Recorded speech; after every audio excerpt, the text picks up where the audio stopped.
جی جناب، کیسے ہیں آپ؟ امید ہے خیریت سے ہوں گے۔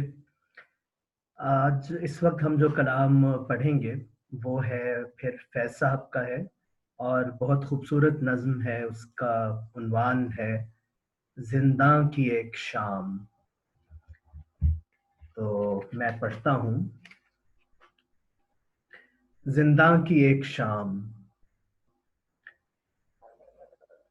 شام کے پیچ و خم ستاروں سے زینہ زینہ اتر رہی ہے رات۔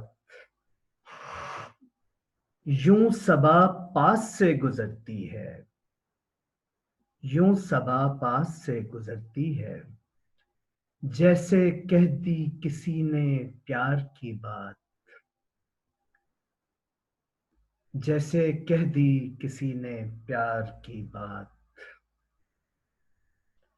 صحن زنداں کے بے وطن اشجار سرنگوں محو ہیں بنانے میں، دامن آسماں پہ نقش و نگار شانہ بام پر دمکتا ہے، شانہ بام پر دمکتا ہے، مہرباں چاندنی کا دست جمیل، مہرباں چاندنی کا دست جمیل، خاک میں گھل گئی ہے آب نجوم، نور میں گھل گیا ہے عرش کا نیل، سبز گوشوں میں نیلگوں سائے، سبز گوشوں میں نیلگوں سائے لہلہاتے ہیں جس طرح دل میں، موج درد فراق کے یار آئے، دل سے پیہم خیال کہتا ہے، دل سے پیہم خیال کہتا ہے، اتنی شیریں ہے زندگی اس پر، ظلم کا زہر گھولنے والے کامراں ہو سکیں گے آج نہ کل، جلوہ گاہ وصال کی شمع وہ بجھا بھی چکے اگر تو کیا، چاند کو گل کریں تو ہم جانیں۔ یہ بے انتہا خوبصورت نظم ہے فیض صاحب کی، اور یہ غالباً انہوں نے بلکہ یہ غالباً نہیں، یقیناً جیل میں لکھی ہے، اور اس کی میں اب تھوڑی تشریح کرنے کی کوشش کروں گا آپ لوگوں کے آپ میں سے جناب آپ کا اس میں تھوڑا سمجھنے میں دقت ہو اگر، تو میں اپنی استطاعت کے مطابق تشریح کرتا ہوں۔ یہ نظم بہت ہی خوبصورت ہے اور میری بہت ہی پسندیدہ نظموں میں سے ہے۔ زنداں کی ایک شام، زنداں جو ہے نا جی، یہ کہتے ہیں جیل کو، قید خانہ۔ تو ایک کوئی شام ہے جو فیض صاحب جس میں قید ہے، اور یہ کوئی تاثر دل میں آیا ہے تو انہوں نے یہ نظم لکھ لی۔ شام کے پیچ و خم ستاروں سے زینہ زینہ اتر رہی ہے رات۔ تو ایک منظر کشی دیکھیں، کتنی خوبصورت منظر کشی کی ہے کہ شام کا ٹائم ہے، اور تصور دیکھیں کہ شام کے وقت ستارے جو ہیں نا وہ پیچ و خم والے ستارے ہیں۔ پیچ و خم کا سے مطلب یہ ہوا کہ خم سے مراد اس کیس میں ہے کہ ٹیڑھا ذرا، یعنی جو سیدھا نہ ہو، خمدار، اور پیچ جیسے ہوتا ہے پر پیچ، کمپلیکس، یعنی جو اتنا سادہ نہ ہو یا ذرا دقیق ہو، مشکل ہو، کمپلیکس ہو۔ تو پیچ و خم جو فزیکلی دکھنے میں ٹیڑھا ہو، یا اس میں اصطلاحی معنوں میں یہ ہے کہ کمپلیکس ہو یا مشکل ہو، یہ معنی ہے۔ تو اب آپ دیکھیں کہ شام کے پیچ و خم ستاروں سے، کہ مشکل ستارے ہیں شام کے، ظاہر ہے جیل میں ہے نا، تو شام بھی کتنی کو حسین لگ سکتی ہے، ستارے کتنے حسین لگ سکتے ہیں جب آپ قید میں ہو۔ شام کے پیچ و خم ستاروں سے زینہ زینہ اتر رہی ہے رات۔ زینہ کہتے ہیں سیڑھی کو، لیڈر، سیڑھی۔ تو اب شاید تصور کر رہا ہے، بیسکلی ہو یہ رہا ہے کہ شام کا وقت ڈھل رہا ہے اور رات آ رہی ہے اور شاید جیل میں ہے، مگر وہ دیکھیں ڈپکشن، منظر کشی کیا خوبصورت کی ہے کہ شام کا وقت گزر رہا ہے اور ٹیڑھے میڑھے جو ستارے ہیں، مشکل ستارے، شام کا مشکل وقت، وہ امیجن کر رہے ہیں کہ کسی زینے سے، سیڑھی سے نیچے رات اتر رہی ہے کہ رات اتر رہی ہے کسی زینے سے، سیڑھی سے۔ کہنا ہی چاہ رہے ہیں کہ رات ہو رہی ہے اور مشکل ہے، شام بھی مشکل ہے، رات بھی مشکل ہے، پیچ و خم اسی لیے ہے۔ یوں صبا پاس سے گزرتی ہے، جیسے کہہ دی کسی نے پیار کی بات۔ اسی ماحول میں شاعر کہتے ہیں کہ ہوا بھی چل رہی ہے، اور ہوا جو ہے وہ خوشگوار ہوا ہے، یعنی اس مشکل شام، مشکل رات میں شاعر کو خوشگوار ہوا بہرحال اس کا سامنا کرنا پڑا، تو انہیں پلیزنٹ فیل ہوا، اور اس سے ایک طرح کی، جیسے آپ آگے دیکھیں گے کہ ایک امید کی کیفیت ہے۔ اور وہ کہتا ہے شاعر کہ ہوا اس طرح چلی ہے، میرے دل کو اتنی فرحت، اتنی خوشی اس سے ملی ہے، صبا سے، خوشگوار ہوا جو ہے، صبا سے مراد ہے خوشگوار ہوا مراد ہوتی ہے، اس سے مشرق سے چلنے والی ہوا بھی کبھی کہتے ہیں، خوشبودار ہوا، لیکن جو مجموعی تاثر معنی ہے وہ ہے کہ خوشگوار ہوا، پلیزنٹ بریز۔ تو شاعر کہتا ہے وہ اتنی مجھے خوشگوار لگی ہے جیسے کسی نے پیار کی بات کہہ دی ہو۔ پیار کی بات تو ہر ایک کو اچھی لگتی ہے نا، پیار سے کہی ہوئی بات۔ تو شاعر کے لیے اس مشکل شام اور مشکل رات جو کہ جیل میں ہے، اس کے اندر سے وہ ہوا اتنی پیاری لگی جیسے کسی نے پیار کی بات کہہ دی ہو۔ کیا منظر کشی ہے۔ صحن زنداں کے بے وطن اشجار، سرنگوں محو ہیں بنانے میں، دامن آسماں پہ نقش و نگار۔ اب جیل کا جو صحن ہے، اوپن ایئر صحن ہوگا نا، اوپن ایئر جیل ہوگی، اس میں اشجار، شجر کی جمع ہے، درخت ہیں، درخت لگے ہوں گے، لیکن کوالیفائی کیسے کیا ہے، یعنی اس کی صفاتی، اس کو صفات کون سی صفت متعین کی ہے اس وقت کہنے کے لیے، اداسی والی، کہ ایک شاعر کہتا ہے کہ جس طرح میں بھی ایک طرح سے بے وطن ہوں، اپنے گھر میں نہیں ہوں، پتہ نہیں کہاں ہوں، جیل میں پڑا ہوں، اسی طرح اس جیل کی یہ جو صحن میں درخت لگے ہوئے ہیں، یہ بھی بے وطن ہیں، جیل کے درخت ہیں۔ ایک گویا ایک طرح سے ان درختوں نے شاعر پہ تھوڑی اداسی کی کیفیت طاری کی، کیونکہ اس تاثر کو نمایاں کیا انہوں نے کہ جی یہ بہرحال جیل ہے، چاہے درخت ہی ہیں لیکن یہ درخت جیل میں لگے ہوئے ہیں۔ مگر آگے دیکھتے ہیں آگے شاعر کیا کہتے ہیں۔ صحن زنداں کے بے وطن اشجار، سرنگوں محو ہیں بنانے میں۔ سرنگوں ہیں، سر نیچے کیا ہوا ہے، سر نیچے کیوں کرتا ہے بندہ، شرمندہ ہوتا ہے یا طاقت میں کم ہوتا ہے یا ان کا ملا جلا تاثر ہوتا ہے، تو وہی جیل والی بات ہے کہ جیل کے درخت ہیں، محو ہیں بنانے میں، کہ وہ مصروف ہیں، کچھ بنا رہے ہیں، کیا بنا رہے ہیں۔ دامن آسماں پہ نقش و نگار، کہ آسمان کو اب ایک شاعر نے تشبیہ دی ہے کہ جیسے دیکھیں دامن جو ہوتا ہے، دامن کا مطلب ہے کسی لباس کا جو حصہ جو زیریں ہوتا ہے، جیسے قمیض ہے نا، تو اس کا جو حصہ نیچے کی طرف ہے لٹکا ہوا، وہ دامن ہے، قمیض ہو گئی یا کوئی بھی لباس ہو گیا۔ تو بات یہ ہے کہ دامن ذرا جس چیز کی بھی بات ہو رہی ہو، دامن ذرا اس کی قامت کے حساب سے، اس کی ہائٹ کے حساب سے نیچے کی طرف ہوتا ہے۔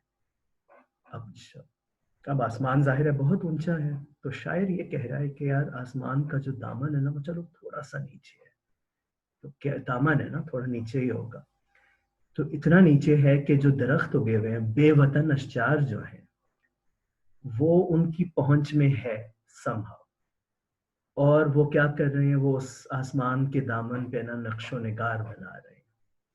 تو شاید کو آسمان پہ کوئی چیزیں نظر آئی ہوں گی، کیا پتا بادل نظر آئے ہوں، کیا نظر آیا ہو، تو وہ امیجن کیا کہ جی وہ بے وطن اداس اشجار درخت جو ہیں وہ آسمان کے دامن پہ کچھ بنا رہے ہیں، نقش بنا رہے ہیں، کچھ لکھ رہے ہیں، نگار، نقش و نگار، نقش بنا رہے ہیں، نگار کر رہے ہیں۔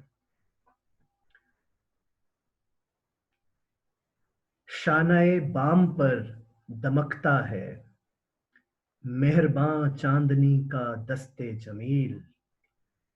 بام کہتے ہیں اونچی منزل یا چھت، اپر سٹوری، ذرا اونچائی کی طرف ہے۔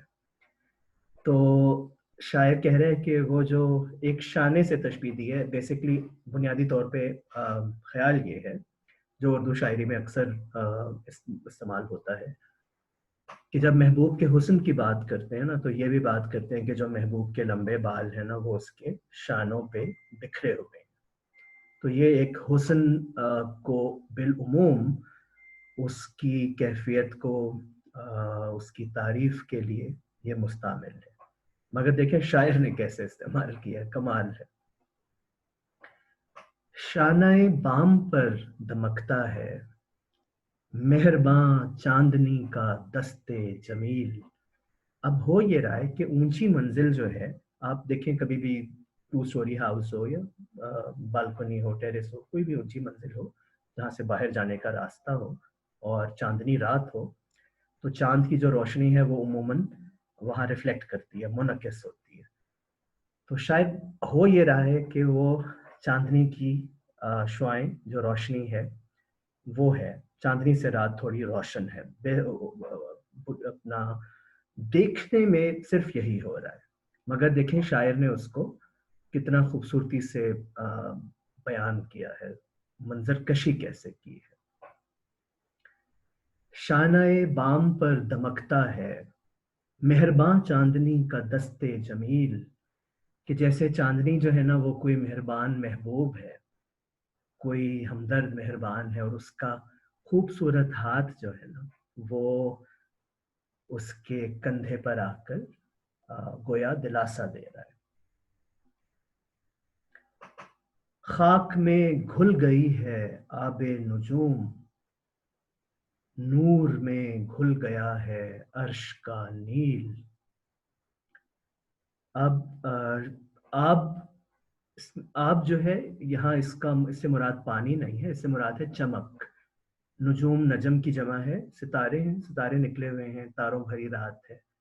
دیکھیں نا پہلے بھی شاعر نے کہا تھا نا کہ شام کے پیچ و خم ستاروں سے زینہ زینہ اتر رہی ہے رات، یعنی ستاروں والی شام، ستاروں والی رات ہے۔ تو شاعر کیا کہہ رہا ہے کہ جو آب نجوم ہے، جو چمک ہے ستاروں کی، وہ خاک میں گھل گئی ہے۔ تو مراد یہ لے رہے ہیں کہ وہ اس سے کچھ امید کا دامن انہیں نظر آ رہا ہے کہ جو خاک ہے نا اس میں بھی وہ چمک کسی طرح گھل گئی ہے، وہ چمک امید ہے، روشنی ہے۔ نور میں گھل گیا ہے عرش کا نیل، کہ جو آسمان کا جو نیلا پن ہے وہ بھی نور میں نہا گیا ہے چاندنی کی شعاؤں کی وجہ سے۔ سبز گوشوں میں نیل گونسائے، گوشہ کہتے ہیں کونے کو، کسی سمت کو، کسی طرف کو، سبز گوشہ اس لیے ہے کہ جی وہ اشجار درخت لگے ہوئے ہیں. نیلگوں سائے کہنا یہ چاہ رہے ہیں کہ جی نیلا آسمان ہے اور درخت ہیں سبز رنگ کے. مگر آپ دیکھیں کہ کتنی خوبصورتی سے بیان کیا ہے. سبز گوشوں میں نیلگوں سائے لہلہاتے ہیں جس طرح دل میں موج درد فراق یار آئے. واہ واہ. کہہ یہ رہے ہیں کہ یہ جو منظر ہے سارا، یہ منظر اس طرح کا تاثر پیدا کر رہا ہے جس طرح میرے دل میں موج درد فراق یار، فراق یار محبوب سے ہجر، دوری، فراق، درد فراق یار، اس کا درد، اس کی تکلیف، اس کا رنج، دکھ. مگر درد فراق یار ایک موج ہے، جس طرح پانی کی موج دریا میں آگے آگے آگے آگے چلتی رہتی ہے نا. تو شاعر کہتے ہیں کہ جس طرح مجھے میرے محبوب سے دوری کی جو تکلیف ہے، وہ بھی تکلیف نہیں ہے، تکالیف ہے، وہ مسلسل اسی کیفیت میں ہوں. اور وہ جس طرح وہ جو تکلیف لہر کی صورت میں میرے دل میں آ کے ٹکراتی رہتی ہے نا، یہ بھی کچھ ایسا ہی ہو رہا ہے. اس کے ساتھ شاعر نے مماثلت دی ہے کہ گویا اس طرح کا منظر ہے. اب بات یہ ہے کہ جو فراق ہوتا ہے نا محبوب کا، جو ہجر ہوتی ہے، وہ تکلیف دہ تو ہوتی ہے، لیکن عشق کے لیے وہ عاشق اس سے شکوہ نہیں کرتا. عاشق کو پتا ہے کہ عشق میں ہجر ہو یا وصال ہو، محبوب ملے یا نہ ملے، قریب ہو یا دور ہو، عشق دائمی قائمی کرنا ہے، عاشق کرتا ہے. تو اس منظر میں جو شاعر بیان کر رہے ہیں، وہ کہہ رہے ہیں کہ حالانکہ یہ ایک تکلیف دہ تاثر ہے، جیل میں ہوں، مگر یہ کلی طور پہ تکلیف دہ بھی نہیں ہے. کہ جس طرح فراق یار بھی کلی تکلیف دہ نہیں ہوتا نا، ہوتا تو ہے، دوری کسے پسند ہے، لیکن جب آپ اس کو عشق کے تناظر میں دیکھتے ہیں، عشق کے کانٹیکسٹ میں دیکھتے ہیں، تو وہ تکلیف اپنی جگہ، مگر اس میں لذت بھی ہوتی ہے. جس طرح میٹھا میٹھا درد ہوتا ہے نا. تو شاعر کہہ رہے ہیں کہ یہ جو میں قید ہوں، زندہ میں ہوں، حالانکہ مشکل ہے، اور یہ سارا تاثر، یہ نیچر کی چیزیں مجھے خوشی بھی دے رہی ہیں، مشکل بھی ہے. تو یہ ملا جلا رجحان اس طرح ہے کہ مجھے یہ پتا ہے کہ جس مقصد کی وجہ سے میں قید ہوں، زندہ میں ہوں، جیل میں ہوں، وہ مقصد میرا عشق ہے. اور اسی طرح کہ مجھے رہائی مل جائے تو اچھی بات ہے، لیکن مجھے اس پہ کوئی ندامت نہیں ہے کہ میں جیل میں ہوں، قید ہوں، اس لیے کہ جس مقصد کی وجہ سے قید ہوں اس پہ مجھے کوئی ندامت نہیں ہے. وہی چیز ہے جو میرا محبوب ہے، اس سے میرا عشق ہے، وہ یہی ہے، تو مجھے ندامت کوئی نہیں ہے. یہ بات کہنا چاہ رہے ہیں. اور اب آخری بند ہے. دل سے پیہم خیال کہتا ہے، اتنی شیریں ہے زندگی اس پل، ظلم کا زہر گھولنے والے کامراں ہو سکیں گے آج نہ کل. جلوہ گاہ وصال کی شمع وہ بجھا بھی چکے اگر تو کیا، چاند کو گل کریں تو ہم جانیں. تو شاعر اب اینڈ اس پہ کر رہے ہیں ایک نہایت امید افزا نقطے پر. وہ کہہ رہے ہیں کہ میرے دل سے پیہم، یعنی پیہم کا مطلب ہے مسلسل، میرے دل سے پیہم خیال کہہ رہا ہے، یعنی شاعر کہتے ہیں جی میں سوچ یہ رہا ہوں کہ اتنی شیریں ہے زندگی اس پر، کہ زندگی تو اس وقت بہت میٹھی ہے، اس میں تو کوئی مسئلہ ہی نہیں ہے، چاہے میں جیل میں ہوں، چاہے میں قید ہوں، مگر پھر کیسے میٹھی ہے، آگے دیکھتے ہیں کیسے میٹھی ہے. ظلم کا زہر گھولنے والے کامراں ہو سکیں گے آج نہ کل، اس لیے کہ شاعر کو یہ پتا ہے کہ وہ حق کے راستے پر ہے، کہ وہ صحیح چیز کر رہا ہے، اس کا مقصد ٹھیک ہے، وہ اس کی کمٹمنٹ ٹھیک ہے، اور اس کا یہ یقین ہے کہ جو ظلم کا راستہ ہوتا ہے، ظالم کبھی کامیاب نہیں ہوتا. جسے کہتے ہیں نا بالآخر کبھی کامیاب نہیں ہوتا، اس کو شکست ہی ہوتی ہے ظلم کو. تو شاعر کو یہ بھرپور یقین ہے کہ جو ظلم کا زہر گھولتے ہیں نا زندگی میں، جو شاعر کی زندگی میں بھی گھولا، جیل میں قید ہوئے، کہ وہ کامیاب نہیں ہو سکتے، نہ کبھی کل ہوں گے، نہ آج ہے، نہ گزشتہ کل کبھی ہوئے تھے۔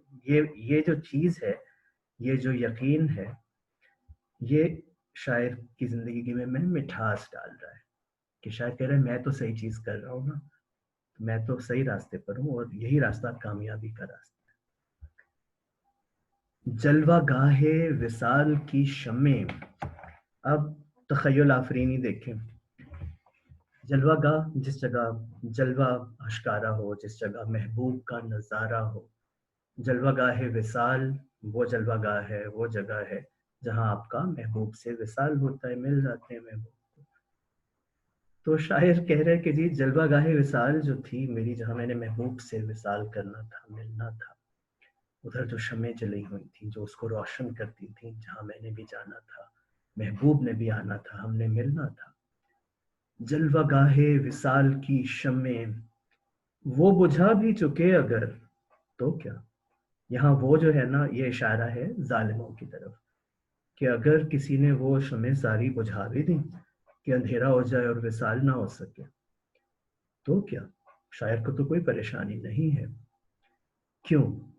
اس کیوں کا جواب آخری مصرے میں ہے، جو کہ بھرپور اس کا نظم کا تاثر چھوڑتا ہے، جسے پنچ لائن کہتے ہیں نا، چاند کو گل کریں تو ہم جانیں کہ ہاں بھائی ٹھیک ہے، شمع وغیرہ تو تم نے بجھا دیں جلوہ گاہ کی ظالم شخص، تم ایسا کرو نا، جو چاند چمک رہا ہے، جو یہ چاندنی جس کی وجہ سے پھیلی ہوئی ہے، جو چاندنی کا نور ہے، جو بام پر چاندنی کا نور جو دستے جمیل آ کے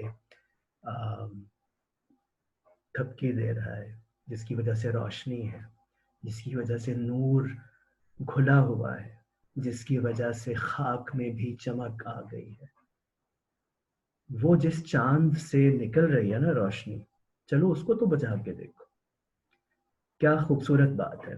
تو یہ ظاہر ہے وہ چاند کو بجھانا تو کسی انسان کے اختیار میں نہیں ہے، تو کہنا یہ چاہ رہے ہیں، یہ استعارہ ہے کہ جو حق کا راستہ ہے، جو سچائی کا اور کھرے پن کا راستہ ہے،